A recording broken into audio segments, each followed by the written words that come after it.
मैं हर धर्म हर जाति में मेरा व्यक्तिगत अपनी पहचान है।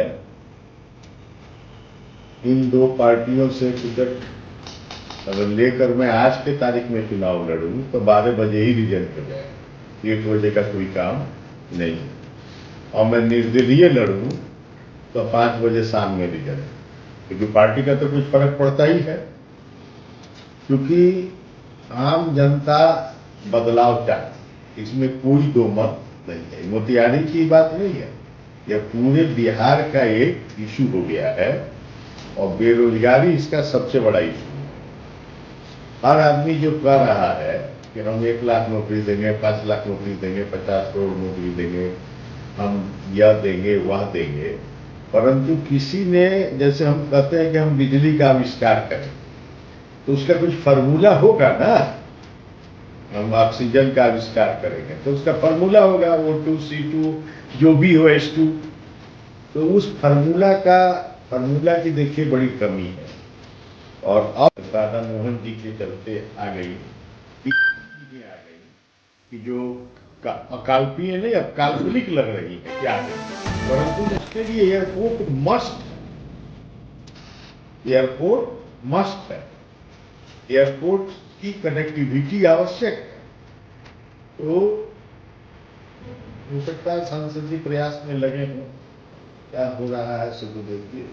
और अभी मैंने मन जो है, अब 70 वर्ष की उम्र हो रही है, मन इच्छा भी नहीं कर रही कि अब अभी तो लोग विजय महायज्ञ करने जा रहा हूँ, चारों युग में नहीं हुआ, एक तो कर देता हूँ। क्योंकि आने वाला जो समय है, मेरी बात लिख लीजिए, मैं चैलेंज देके कहता हूं कि 2034 का भारत का इस मतलब जो है सो कलयुग का अंतिम प्रधानमंत्री नरेंद्र मोदी होगा।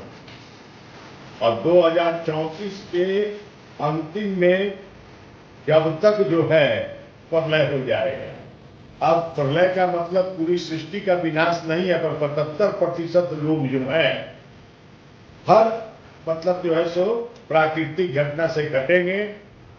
और आपने पहले देखा भी होगा कि जगन्नाथपुरी के मंदिर पर जो है अपशकुन होते आ रहे हैं और स्थिति ऐसी बन गई है कि हर संत से लेके सब लोग, सितंबर के महीने से प्रलय का शुरू हो गया।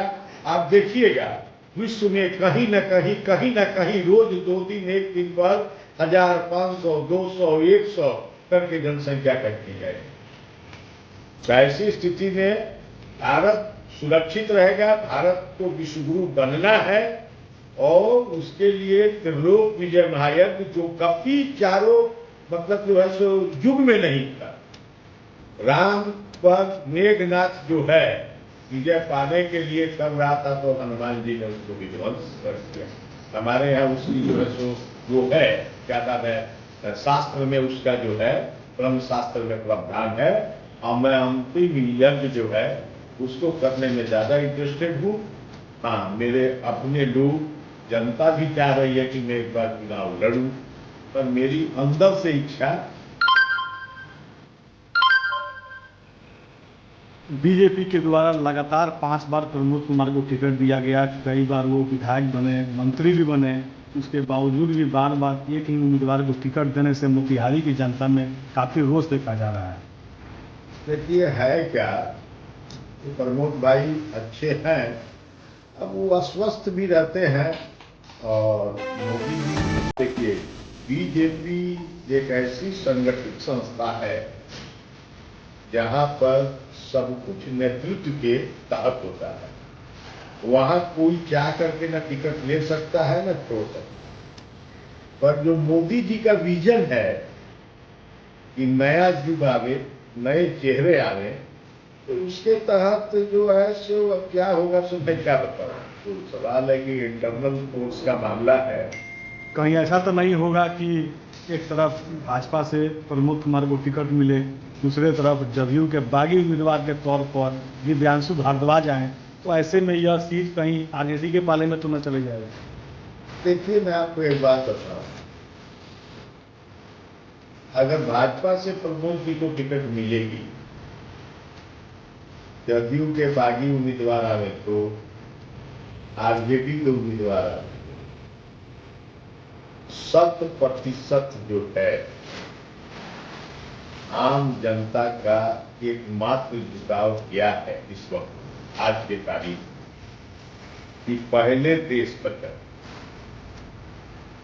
देश में जो गद्दार हैं, जो देश तोड़ने की साजिश कर रहे हैं, उनसे देश को पहले जनता सुरक्षित करना चाहती है।